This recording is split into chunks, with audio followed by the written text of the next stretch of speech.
Hello everyone, this is Sarah Hardy from My Montana Kitchen. You can find me at mymontanakitchen.com where I have hundreds and hundreds of recipes that are perfect for your family to feed every day of the week, healthy recipes. And today I want to show you something that I make in my kitchen all the time, and that is blender salsa. It takes less than 5 minutes. And it tastes just like the restaurant style salsa that you would get at a Mexican restaurant. So I do not buy salsa anymore. I haven't been buying it for quite some time. This recipe is very customizable. You can switch it up to whatever your family likes. And there's a blog post coming about it really soon, today or tomorrow maybe. But in the meantime, if you want to get the recipe, there's a link in this video where you can click and you can get a downloadable printable recipe. So if you are here live, go ahead and comment #live, and if you are watching the replay later on, go ahead and put #replay. So literally all you do is dump everything in your blender and blend it. So I'm going to start with 2 cans of diced tomatoes with green chilies. I don't drain them, I just dump them right in.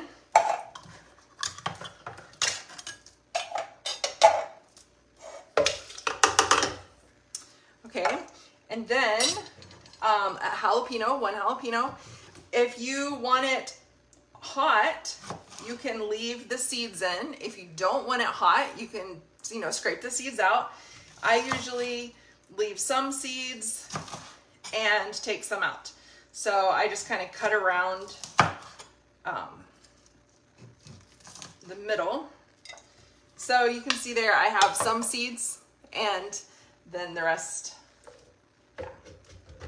Okay, then I have 2 cloves of garlic, so I'm just gonna put that in there. And I forgot to get out my onion, so hold on a second here. All right, have an onion. Now, this onion is enormous, so I'm not gonna use the whole thing. The recipe calls for 1 onion, but I'm not going to put this whole onion in there. So this one, I'll probably put like half of it in.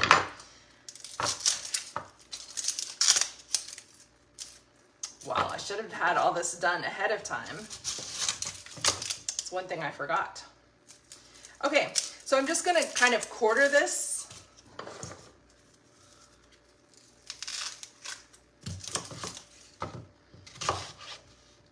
Again, since you're putting it in the blender, it doesn't have to be finely diced or anything like that. All right, so there we go. And then I'm gonna put in 1 teaspoon of salt.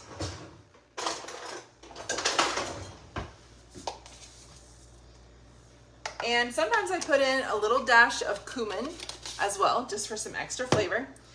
Then I have my cilantro here. Normally I just have scissors and I just cut it right into my blender, but today I'm going to do a little different. Put that in there, and then to top it off, we're going to have the juice of half a lime. You can also use lemon. You just use whatever you have on hand, okay?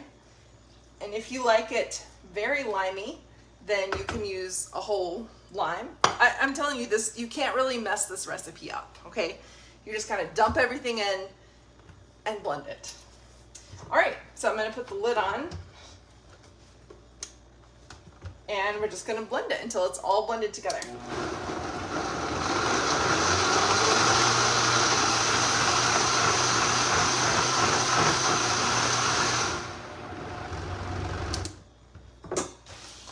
Okay, there we go.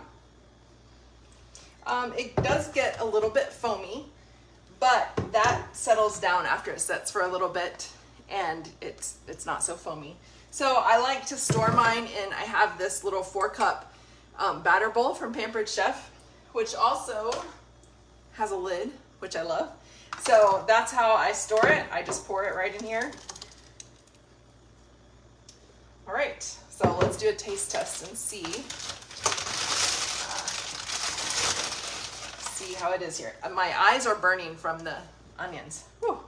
Those are old onions, and so they're really strong.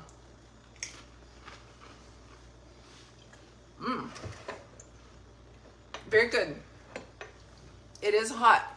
which I don't mind hot salsa, but it is hot from those jalapenos. Whew, that is very tasty though. Kind of sweet. It tastes a lot like the restaurant salsa that you get that is like, you know, really blended, not the chunky stuff. My husband sometimes likes to make this and leave it a little chunky, not blend it quite as much. You can do that. There have been times that I didn't have the canned tomatoes with green chilies. I just had plain canned tomatoes. So I used that. For peppers, I used sweet peppers, like red bell pepper, sweet pepper. And then I just added a dash of cayenne. And that was delicious. And it gave it a little bit of a different flavor profile because of the sweet peppers. So again, it's very customizable. It'll keep for a long time in the fridge if it lasts that long. My kids love it too, just love to eat it straight with chips and salsa. So there you go. Super easy, less than 5 minutes for homemade salsa, and your family will love it. I also wanted to quickly remind you that you can get the link, you can go to the link that's here in this video to get your downloadable recipe if you want to print it off and save it so you have all the exact measurements. If you have questions about salsa, the blender salsa, let me know that too, and I'll be sure to come back and answer them. I hope you have a great day, and I'll see you next time.